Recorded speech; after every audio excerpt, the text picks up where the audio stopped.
Alright, y'all, I realize it's been a while since we made a video, so I thought I'd make one on, um, hold on.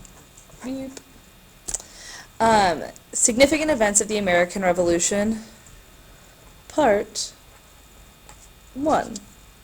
So this is what your paper will eventually look like, but right now, for starters, if you can get out a sheet of paper and divide it into 4 sections.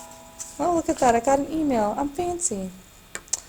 Okay, so we have kind of 4 parts to this first video. This is it's a significant events of the American Revolution. The reason we're going to talk about things that happened before, there's a whole other video on my page about all the events that transpired before the American Revolution, and there are quite a few. But I kind of wanted to start by the primary events leading to revolution. One of the first things was Lexington and Concord.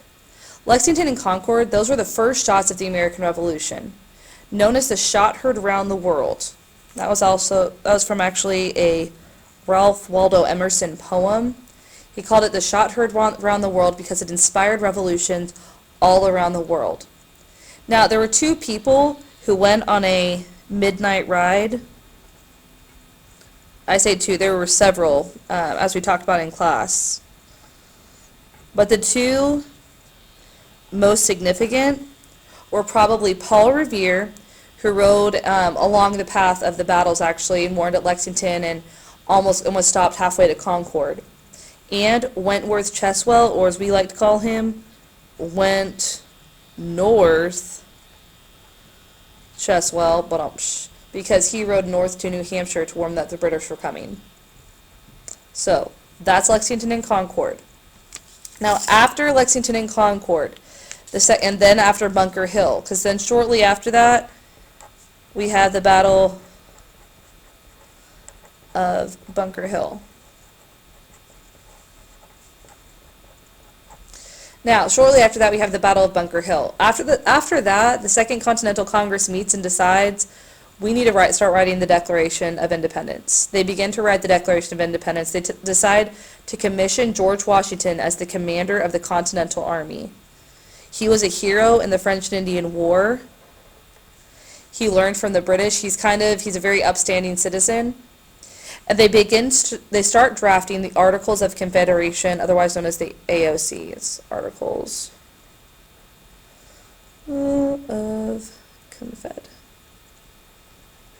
Beep, beep, beep. Articles of Confederation. They're going to start drafting the AOC. Now, because of those things right here, the next piece,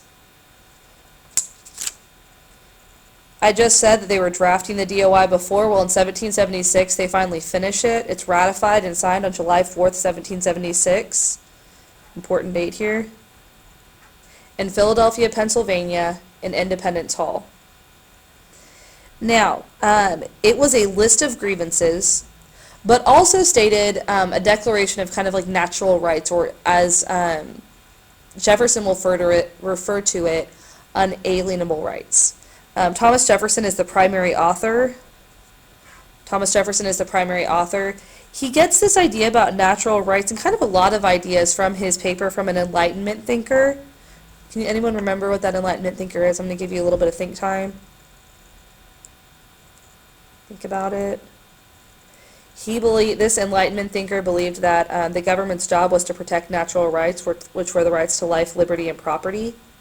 And that if the government doesn't do its job, the people have the right to revolution. That was John Locke.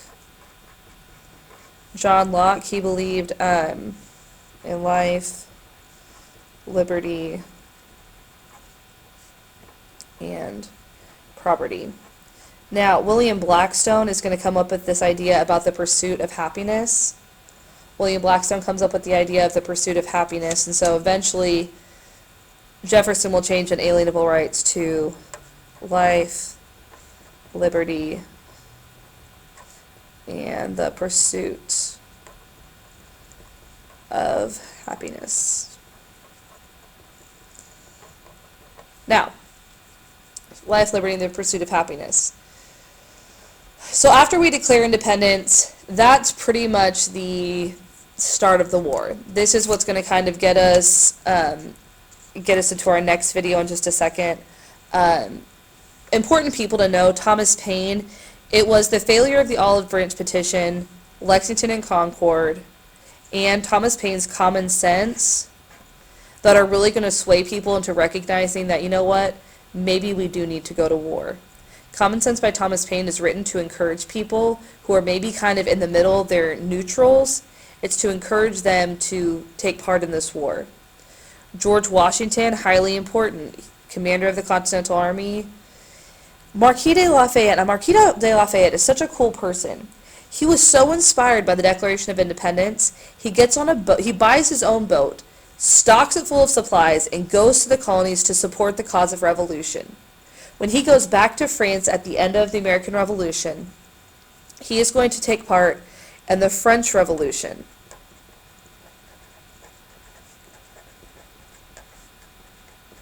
In fact, he will write a paper called, I think it's called the Declaration of the Rights of Man, and it's very similar to our Declaration of Independence, which is kind of cool. So, this is part 1. Hope you enjoyed it. And, signing off.